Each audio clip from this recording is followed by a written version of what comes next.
আমি দাঁড়িয়ে আছি নারায়ণগঞ্জের ঢাকা নারায়ণগঞ্জ লিঙ্ক রোডে। এই লিঙ্ক রোডে কিন্তু আওয়ামী লীগের যে সন্ত্রাসের বিরুদ্ধে কিন্তু আসলে সাবেক সংসদ সদস্য গিয়াসউদ্দিন আহমেদের নেতৃত্বে কিন্তু আজকে একটি প্রতিবাদ সভা করেছে।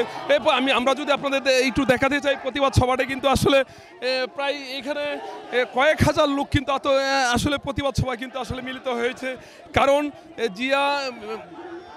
জিয়ার যে সৈনিকরা আছে, সৈনিকরা কিন্তু আজকে মেতে উঠেছে, ভেসে উঠেছে, ফুলে উঠেছে। কারণ আওয়ামী যে সন্ত্রাসীরা আছে, এই সন্ত্রাসীরা কিন্তু আসলে যে নৈরাজ্য চালিয়েছে, এই নৈরাজ্যের প্রতিবাদে কিন্তু আজকে বেহায়া এবং খুনি শেখ হাসিনা দেশ থেকে পালিয়ে গিয়ে আজকে বাংলাদেশে নৈরাজ্য সৃষ্টি করার জন্য যে পায়তারা করতেছে, আমরা আমাদের সাবেক এমপি, ৭১-এর বীর মুক্তিযোদ্ধা, নারায়ণগঞ্জের সাবেক সভাপতি, নারায়ণগঞ্জ জেলা বিএনপির সাবেক সভাপতির নেতৃত্বে আজকে আমরা প্রতিবাদে মিছিল করতেছি।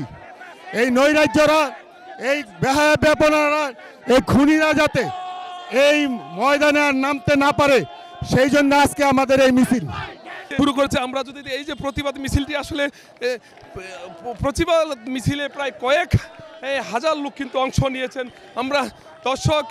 আমরা আরেকটু বিষয় জানিয়ে রাখতেছি, এইভাবেই নারায়ণগঞ্জের প্রতিটি পাড়া মহল্লায় কিন্তু আসলে আওয়ামী যে সন্ত্রাসীরা আছে, সন্ত্রাসীর বিরুদ্ধে কিন্তু প্রতিবাদ মিছিল করবেন, যেমনটি খবর আমার কাছে রয়েছে।